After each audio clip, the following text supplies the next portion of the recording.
hai anakku, akan disebut Nabi Allah yang Maha Tinggi, karena engkau akan berjalan mendahului Tuhan untuk mempersiapkan jalan baginya.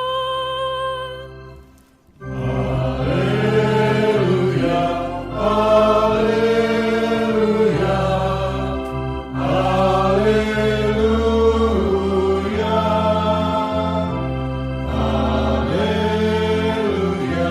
haleluya, haleluya.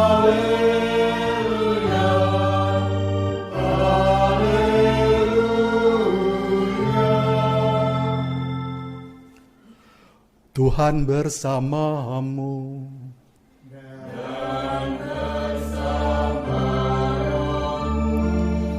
Inilah Injil Yesus Kristus menurut Santo Lukas.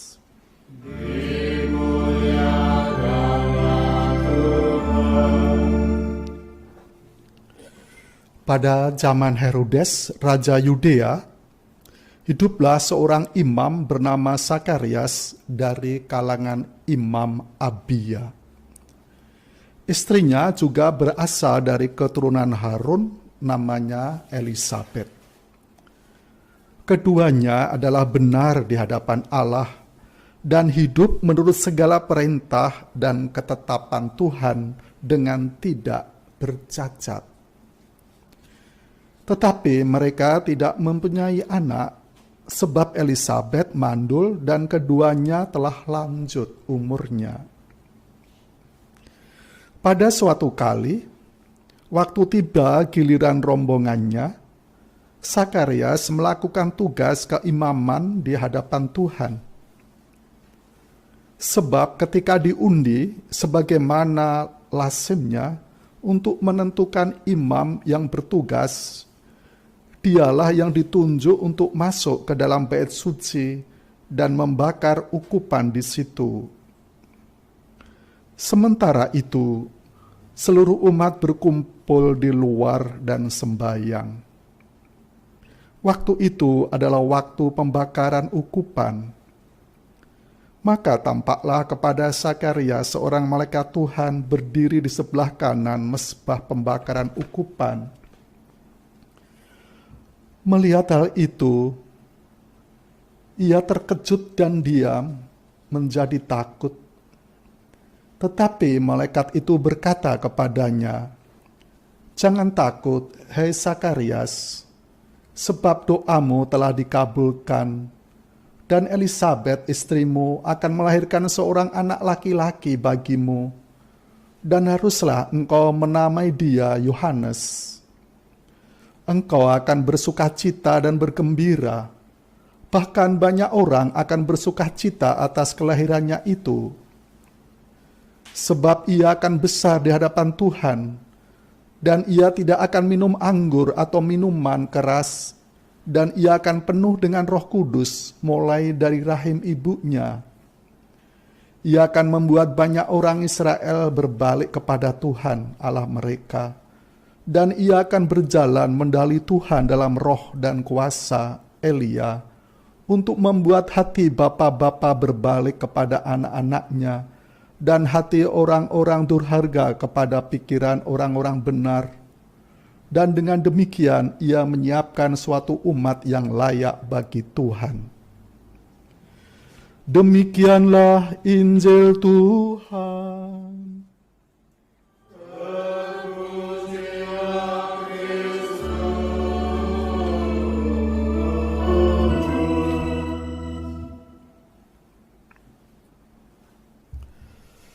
Bapak, Ibu, saudara-saudariku yang terkasih, kalau dilanjutkan bacaan Injil tadi, itu kemudian Elisabet dan Zakarias melahirkan, Elisabet melahirkan Yohanes Pembaptis.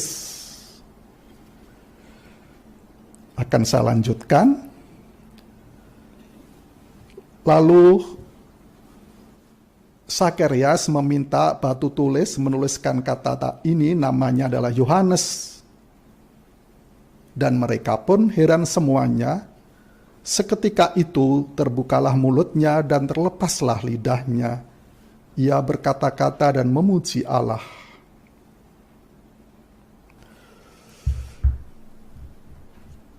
Yohanes Pembaptis waktu lahir membuat heran banyak orang. Kalau zaman sekarang ya, wow, ini Elisabet dan Zakarias kemudian mempunyai putra Yohanes Pembaptis. Zakarias, Elisabet sudah umur senja tetapi punya anak. Dan tadi kita dengar anak itu membuat heran banyak orang, kagum banyak orang. Karena apa? Elisabet dan Zakarias juga banyak orang percaya bahwa bayi itu disertai oleh Tuhan. Tuhan campur tangan dalam bayi Yohanes Pembaptis itu. Dan tadi dalam bacaan pertama bagaimana juga Nabi Elia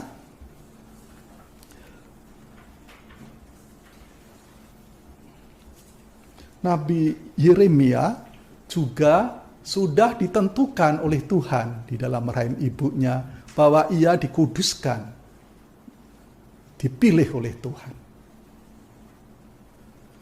Nabi Yeremia dan juga Yohanes Pembaptis sejak kecil, sejak dalam rahim ibunya, Tuhan sudah campur tangan di situ.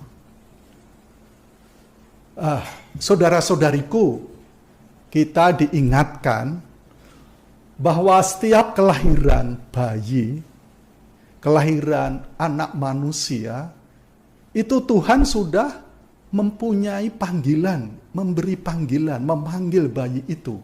Dan tentu memanggilnya dan memberi tugas di situ. Lalu tugas sebagai orang tua, bapak ibu, ya mendampingi benih-benih panggilan pada bayi itu. Dan untuk itu, tadi saya katakan, kita sebagai orang tua harus selalu kagum. Harus selalu heran. Anak ini nanti kalau besar dan dalam proses perkembangannya, Tuhan campur tangan. Maka sebagai orang tua aku harus heran, harus kagum. Mengagumi anakku.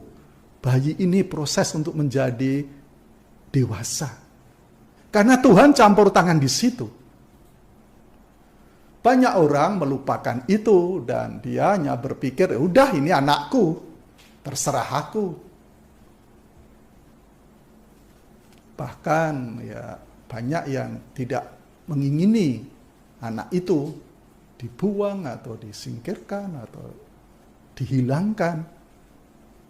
Karena kurang menyadari bahwa setiap kelahiran anak itu Tuhan memanggilnya, mengutusnya, memberi anugerah-anugerah khusus istimewa bagi setiap kelahiran bayi itu. Dan orang tua hanya membimbingnya, mengarahkannya. Banyak orang tua yang mengatakan, iki anakku, milikku. Jadi dianggap seperti ya, barang-barang saja. Lupa bahwa anak itu milik Tuhan. Anaknya Tuhan. Dan Tuhan menciptakan anak kita tentu punya maksud. Dan maksudnya yang baik, selalu itu maksud yang baik. Dan sebagai orang tua ya terus-menerus mendampingi, mengiringi perkembangan sesuai dengan anak itu, panggilan anak itu.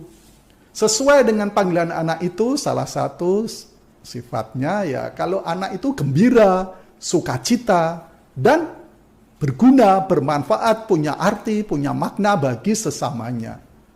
Kita tahu bagaimana Yeremia dan juga Yohanes Pembaptis, Akhirnya tadi di dalam pembukaan Ekaristi dibacakan, dia sungguh hanya demi Tuhan berani mengatakan kebenaran. Dan di dalam hidupnya dia sudah, saya tidak diapa-apakan, saya tidak diperhitungkan, tidak apa-apa demi Yesus. Itu kan didikan orang tua yang hebat sekali. Pada umumnya kan kita mengatakan, aku yang hebat, aku yang ini. Semua begitu. Tetapi Yohanes Pembaptis sampai mengosongkan dirinya. Sudah. Murid-muridnya ikutilah dia. Saya nggak dianggap apa-apa, nggak apa-apa. Ikuti dia. Ikuti Yesus. Itu begitu Tuhan dimuliakan. Dan Yohanes Pembaptis berani bertindak demikian karena peranan didikan orang tua. Dan saya akan membacakan ada renungan dari Khalil Gibran, seorang sastrawan di Libanon sana. Dia menulis demikian, anakmu bukanlah milikmu. Nah, ini bagi orang tua. Anakmu bukanlah milikmu. Mereka putra-putri sang hidup yang rindu pada diri sendiri. Jadi anak-anak kita itu ya putra-putri Tuhan yang rindu pada dirinya sendiri. Yang ingin rindu itu diwujudkan, diaktualisasikan ya menjadi hidup berkembang sesuai dengan bakat-bakatnya, kepribadiannya supaya punya arti bermakna yang baik bagi kehidupan bersama. Lewat engkau mereka lahir, lewat ibu, orang tua mereka lahir, namun tidak dari engkau. Mereka ada padamu tetapi bukan hakmu. Berikan mereka kasih sayangmu, tetapi jangan sodorkan bentuk pikiranmu, sebab pada mereka ada alam pikiran tersendiri. Anak-anak kita itu punya pikiran sendiri. Punya kerinduan sendiri, hasrat sendiri. Patut kau berikan rumah untuk raganya, tetapi tidak untuk jiwanya. Sebab jiwa mereka adalah penghuni rumah masa depan, yang tiada dapat kau kunjungi sekalipun dalam impian. Ya, kita memperhatikan anak-anak kita supaya kita beri makan, kita sekolahkan, kita ya supaya sehat, tetapi jiwanya itu tidak bisa kita kekang. Kau boleh berusaha menyerupai mereka, namun jangan berusaha membuat mereka menyerupaimu. Anda mungkin lebih tahu bagaimana banyak orang tua, kamu harus jadi ini, harus jadi ini, harus jadi ini. Dan mereka karena ingin membahagiakan orang tuanya, taat kepada orang tuanya. Ada yang jadi dokter karena kedua orang tuanya jadi dokter, tapi setelah orang tuanya meninggal ya dia jadi dokter nggak laku karena nggak pernah senyum, nggak melayani dengan baik, nggak ini. Dan dikatakan bakat saya tidak jadi dokter hanya ingin jadi karena keinginan orang tua. Ada beberapa Romo teman saya, ya setelah bapak ibunya meninggal dia lepas jubah. Karena apa? Yang jadi Romo bapak ibuku, aku enggak. Setelah bapak ibu dipanggil Tuhan, aku lepas jubah. Karena banyak orang tua yang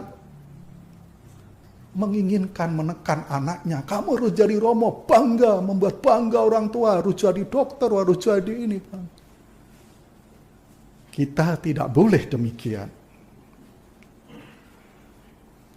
Sebab kehidupan tidak pernah berjalan mundur, tidak tenggelam dalam masa lampau. Kita berubah terus menerus. Sementara. Kaulah busur, dan anak-anakmu lah anak panah yang meluncur. Orang tua itu busur, gendewo itu. Lalu anak panah, anak-anak kita ya anak panah yang meluncur. Sang pemanah maha tahu sasaran bidikan keabadian. Dan yang memanahkan siapa? Ya Tuhan Allah. Maka orang tua dan anak kalau dilindungi Tuhan, Tuhan yang sang pemanah. Orang tuanya busur, anakku anak panah. Dia merentangmu dengan kekuasaannya hingga anak panah itu melejit jauh serta cepat. Jadi Tuhan yang merentangkan orang tua gendewonya, anak panah, anak-anak kita. Dan mesti terlepas. Jauh melesat kalau kerjasama antara orang tua, Tuhan. Tetapi banyak orang tua, ya anaknya dengan gendewonya ingin jadi satu terus. Ya dikekang, pokoknya dengan orang tua. Ya mau mana apa, nggak pernah kena, nggak pernah dilepaskan.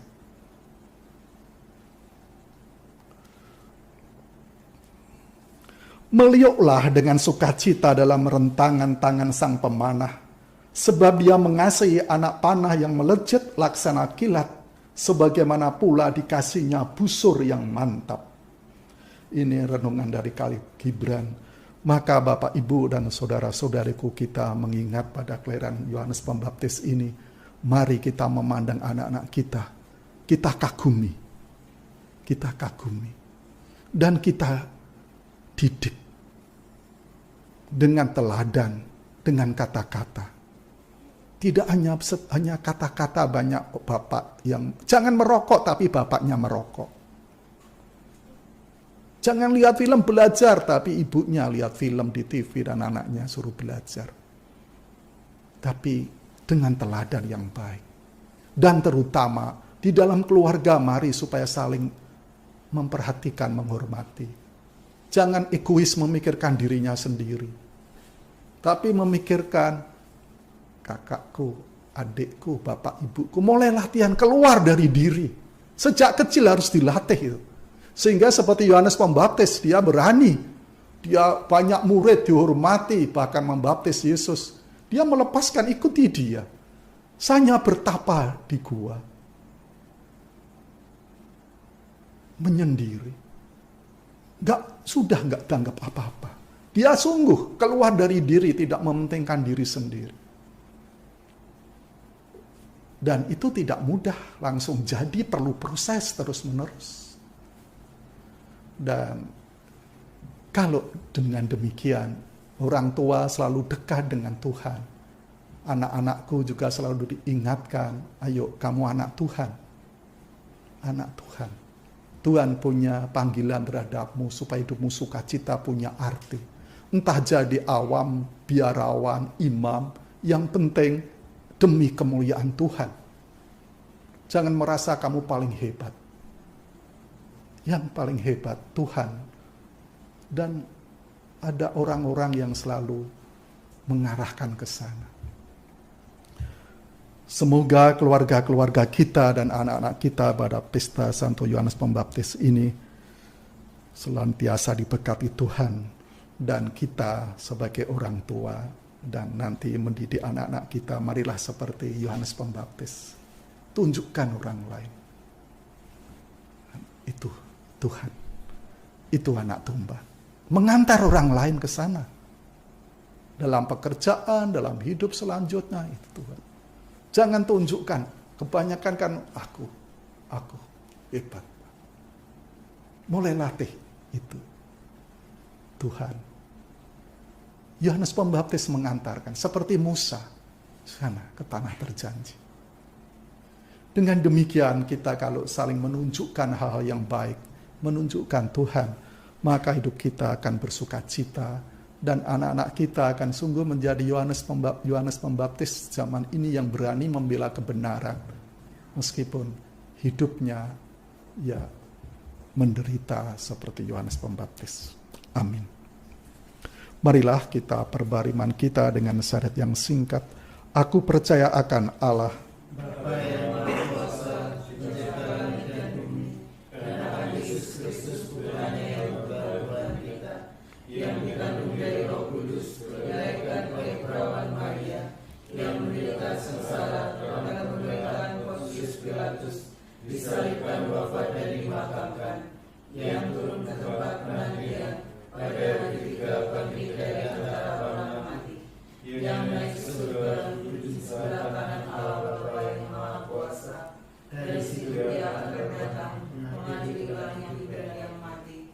Aku percaya akan Roh Kudus, Gereja Katolik yang kudus, persekutuan para kudus, pengampunan dosa, kebangkitan badan, kehidupan kekal.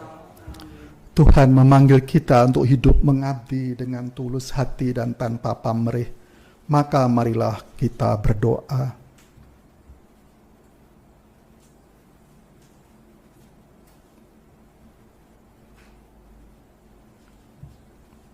Bagi para misionaris, semoga Bapa mendampingi para misionaris agar dalam kegagalan dan kesulitan tetap teguh percaya akan bantuan Tuhan. Marilah kita mohon. Kabulkanlah doa kami ya Tuhan. Bagi masyarakat kita, semoga Bapa membuka hati dan budi masyarakat kita terhadap warta gembira kerajaan-Nya. Marilah kita mohon. Kabulkanlah doa kami ya Tuhan. Bagi orang-orang sakit, semoga Bapa mendampingi mereka yang sakit.